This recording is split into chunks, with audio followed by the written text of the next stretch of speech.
Ahead, McDonald's bringing home the bacon, and St. Nick suits up for charity. Well, suits down in some cases. We'll explain a bit later.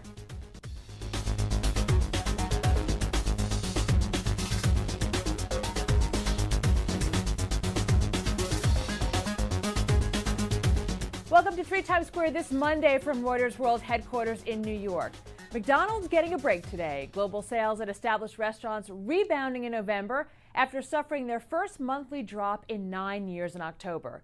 The 2.4% gain far exceeding expectations. Sales at U.S. locations were even better. McDonald's attributing the improvement in the U.S. to the popularity of its breakfast and its limited time cheddar bacon onion sandwiches. Tasty. Shares of the Dow component heading higher in early trading. Yahoo and NBC have agreed to play on the same team. The companies will integrate and promote each other's sports content. The two will maintain separate websites and newsrooms, but will collaborate on big sports stories and some videos. Yahoo already announced a content sharing deal with CNBC in June. Shares of the internet firm trading at a 4-year high. Another media company in play, the New York Times, reporting that Mike Bloomberg is considering adding the Financial Times Group to his business empire. A purchase would include the salmon-paged paper as well as a half interest in The Economist.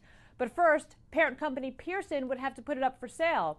Speculation is swirling it may as 2 top Pearson executives get ready to leave the company. Analysts value the Financial Times Group at about $1.2 billion, well within the reach of Bloomberg's company, which last year had revenue of $7.6 billion. The future of the FT and Pearson, not the only subject of speculation in Europe. Our Nigel Stevenson joins us from London. Nigel, lots of talk about Mario Monti, the leadership in Italy. What is going on there? Morning, Lisa. Yes, the Italian stock market absolutely sank this morning in reaction to the news that Prime Minister Mario Monti will step down earlier than expected. But it really does depend on how you read this one. Monti's move came after Silvio Berlusconi said he would run for office again.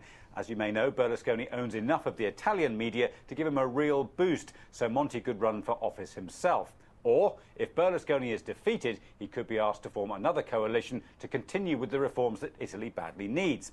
Opinion polls suggest at the moment Berlusconi would be beaten by the centre-left Democratic Party led by Pierluigi Bersani. He's already committed to Monti's reforms, so maybe the sooner the election comes, the stronger the hand of Mario Monti. Lisa? But Nigel, Monti wasn't even in Italy today for at least part of the day, is that right?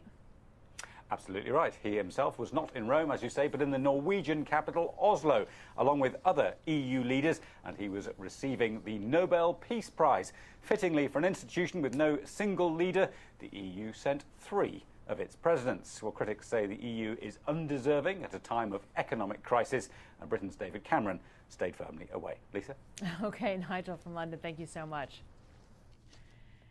Our power player of the day, like David Cameron just mentioned, also of British descent, is 007 Daniel Craig, whose James Bond movie Skyfall became Sony Pictures' highest-grossing movie of all time over the weekend, with $918 million in ticket sales worldwide.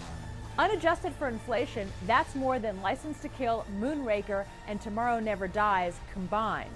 Skyfall taking in $11 million at the U.S. and Canadian box office this weekend to finish first in its 5th week of release. And finally, Naked Santas. I just like saying that. Well, it's half true, as fun-loving folks in Budapest stripped from the waist up for a charity Santa run. Temps fell below freezing, but that didn't stop over 100 men and women from stripping down to their skivvies or swimsuits and singing songs along the way.